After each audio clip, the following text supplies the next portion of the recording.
Cube. Débat, opinion et analyse. Explore toutes les facettes de l'actualité. Un drôle d'été, hein? Il se passe pas beaucoup de choses au Québec. On parle de l'élection française, on en parle encore aujourd'hui. On parlait l'autre jour de l'attentat contre Trump. On en parle encore aujourd'hui parce qu'il a annoncé l'identité de son colistier. Mais au Québec, qu'est-ce qui se passe au Québec? Ben, Nick Payne, commentateur politique, lui, a trouvé quelque chose à nous dire. Et on va parler du Conseil de la Fédération à Halifax. Bonjour, Nick. Bonjour Rémi, tu me mets beaucoup de pression, Ben, surtout que c'est même pas au Québec. Non, mais Alors, bref. on dirait qu'on porte bien notre titre de province ces temps-ci, hein, parce que vraiment, là, il n'y a rien qui se passe. Ah ben là, si tu vas voir quelque chose de provincial et qu'on soit renvoyé dans tout ce que ça a de plus humiliant à notre statut de province, ben le Conseil de la Fédération, qui est une sorte de non-événement politique, hein, il faut le dire, là, il y a rarement ce machin-là a-t-il été passionnant, mais la réunion de cet été est particulièrement vide. Alors, le premier ministre de la Nouvelle-Écosse, M.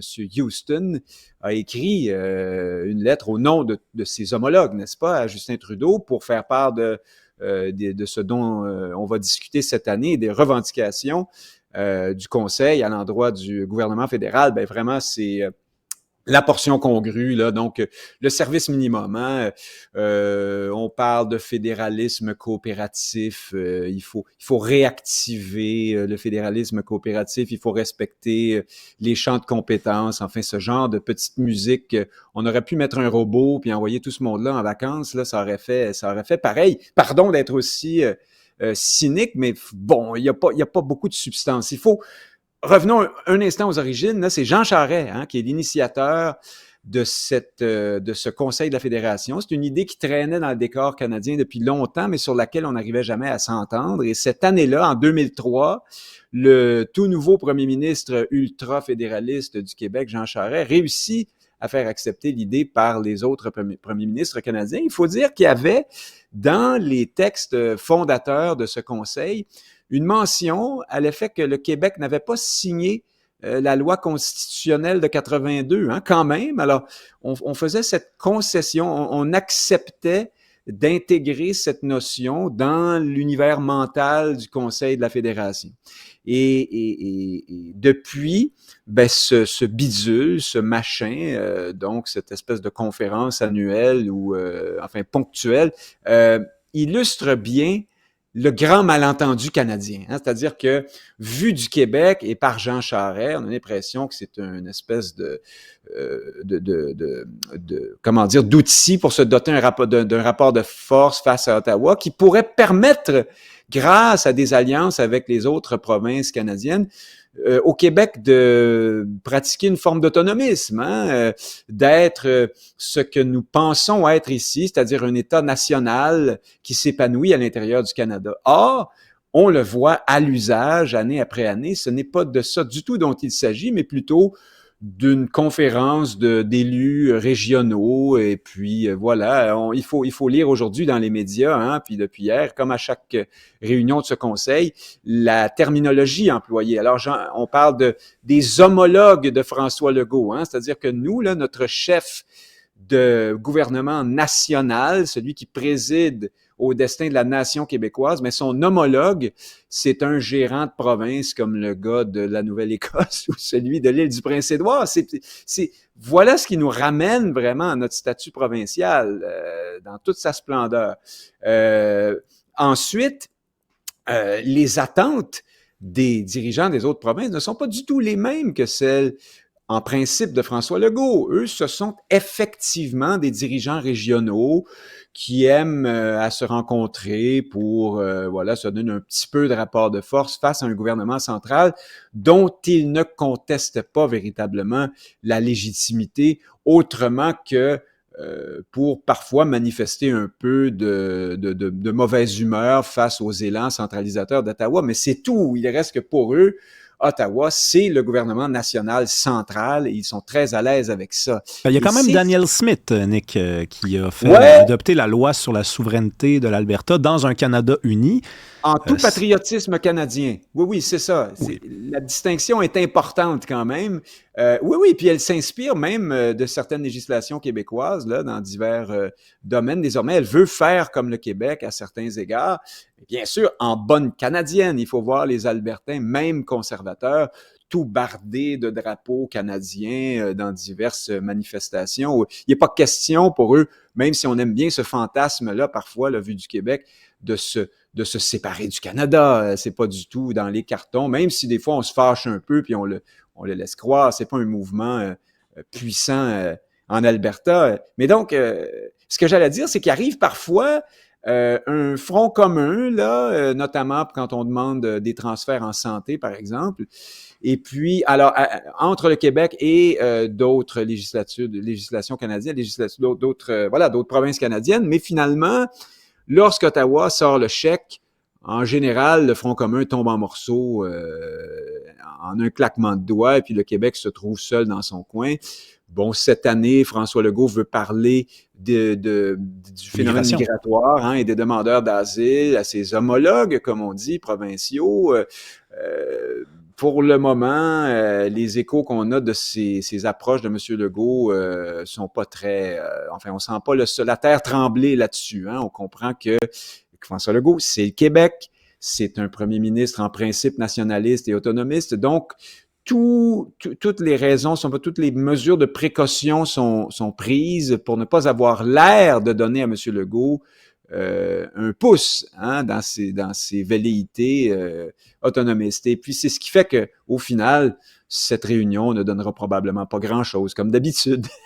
Oui, puis on aurait... Autrement qu'un premier ministre canadien qui se dit nationaliste aura encore une fois participé à faire fonctionner ce truc. Moi, je pense que François Legault ne devrait pas aller là. S'il était minimalement cohérent dans son nationalisme, ça serait pas le scandale du siècle, là. Il serait pas chicané par le reste du Canada, mais au moins il serait cohérent avec sa politique. Les Québécois n'ont pas... Le premier ministre du Québec et donc le chef de la nation québécoise ne devrait pas aller manger des petits fours et des sandwichs pas de croûte avec des dirigeants provinciaux, régionaux du Canada anglais. Moi, c'est mon avis là-dessus. Puis, symboliquement, ça serait fort quand même le fait qu'il n'y aille pas, d'autant plus que c'est effectivement le Québec qui est l'instigateur de cet événement-là à l'origine. Là, par contre, comme il s'en va parler d'immigration là-bas après avoir reçu un chèque de 750 millions, t'as pas l'impression, Nick, que c'est un petit peu l'incarnation du caquisme, là. C'est-à-dire qu'on a voulu aller chercher de l'argent, on l'a eu, puis là, on s'en va là-bas pour faire croire qu'on est des nationalistes puis qu'on va en obtenir plus, mais on va justement nous dire non parce qu'on a eu le chèque. Ben oui, c'est le « en même temps » d'Emmanuel Macron, version diminuée, déshonorante à la québécoise. Alors, il a eu son chèque, comme tu dis, et ça n'a pas plu du tout, hein? Puis en ce moment, François Legault joue en défensive là, il joue, au Conseil de la Fédération parce qu'on lui en veut d'avoir obtenu, c'est ça. Mais là, imagine-toi, notre premier ministre, là, il n'y a pas d'autre chose à faire que ça. Lui aller rencontrer des gérants de province pour leur expliquer que oui, mais on le méritait, notre argent, parce que vous savez, il y a un petit peu trop de demandeurs d'asile au Québec. Pourriez-vous en prendre un peu? Puis bon, penses-tu vraiment qu'il va sortir de là avec une entente signée, là, du premier ministre du Manitoba ou de je ne sais où qui va dire « Ben oui, on va les prendre, nous, vos demandeurs d'asile. » Tu sais, c'est pas comme ça que ça va fonctionner. Alors vraiment, cet exercice-là, pour un premier ministre qui se dit nationaliste de surcroît et qui dit qu'on est en proie à la louisianisation et le reste, franchement, ça manque un peu de sérieux. Moi, je pense qu'on pourrait se passer d'aller là, puis le Canada fonctionnerait très bien avec ça, par ailleurs. Alors voilà, pourquoi y aller au fond. Il faut ajouter à cette difficulté-là qui existe déjà, donc avec François Legault, le fait qu'en coulisses, il semblerait que l'entourage de François Legault ait révélé que la position du Québec, elle est très claire. Si d'autres provinces veulent obtenir un accord semblable à celui de l'accord Canada-Québec en matière d'immigration, le Québec va s'y opposer. Donc, du point de vue des provinces, là, c'est comme si le Québec était le petit joueur ingrat qui a reçu de l'argent puis qui en veut plus, puis qui veut surtout pas que les autres aient leur petite part du gâteau aussi. Donc, c'est pas des belles relations là, entre les provinces. Là. Ouais. Non, c'est ça. Puis malheureusement, dans leur perspective, c'est pas complètement illégitime bien sûr. Comme perception. Parce qu'effectivement, nous sommes l'espèce de Tanguy. Alors là, je grossis le trait, bien sûr, mais de leur point de vue, on est le Tanguy qui veut avoir le beurre, l'argent du beurre, qui veut s'en aller, qui veut pas s'en aller. Donnez-moi un chèque, je vais rester un petit bout de temps. Alors évidemment, ça ouvre la porte à toutes les perceptions, parfois distordues, évidemment, à notre égard, mais néanmoins, je le répète, légitimes. Et encore une fois, tout ça est déshonorant. Alors, au minimum, M. Legault devrait aller chez Tim Hortons, hein, comme l'avait fait Stephen Harper à d'autres occasions. Là, peut-être pas chez Tim Hortons dans notre cas. Il peut trouver un commerce, tiens, à la belle province, pourquoi pas. Oui. Mais bref, ce serait parlant, ça aussi. En tout cas, bref, restez quelque part, allez au Beach Club de Pointe-Calumet. C'est-tu encore ouvert, ça? Oui, c'est le dernier été. C'est le dernier été. On va célébrer l'entrepreneuriat québécois, fier de l'être. Oui, Beach Day Every Day. Tu veux nous parler de la réaction à l'attaque sur Trump, hein? François Legault qui commence par dire nous, on connaît pas ça, la violence physique au Québec. Et il y a certains partis aussi qui réagissent pas, puis ça en dit long. Oui, il y a d'ailleurs aussi, tu parlais de Danielle Smith en Alberta, elle qui réagit en disant, bon, il faut arrêter de salir, de démoniser les gens de droite. C'est un propos valide, mais à mon point de vue, qui s'applique pas ici parce que c'est pas, encore une fois, c'est la question du rapport trouble des États-Unis aux armes à feu qui est le problème principal dans ce dossier-là, à mon point de vue, et que l'Alberta, veuille faire comme si le problème n'existait pas. C'est plus ou moins surprenant. C'est la région du Canada qui est sans doute la plus semblable à une certaine Amérique aux États-Unis. Bon, par ailleurs, François Legault qui dit « Ouais, on est chanceux, nous, au Québec, ça n'arrive pas, ce genre de choses-là. Ici, quel oubli que Paul Saint-Pierre Plamondon lui a signalé de ce qui est arrivé à Pauline Marois, quand même, et à ces pauvres employés du Métropolis lorsque un anglophone exalté, sans doute plus ou moins en bonne santé mentale, était allé tenter attenter à la vie de Mme Marois. Donc, alors, bref, c'est arrivé là, ici aussi. Et puis, c'est arrivé d'une certaine façon,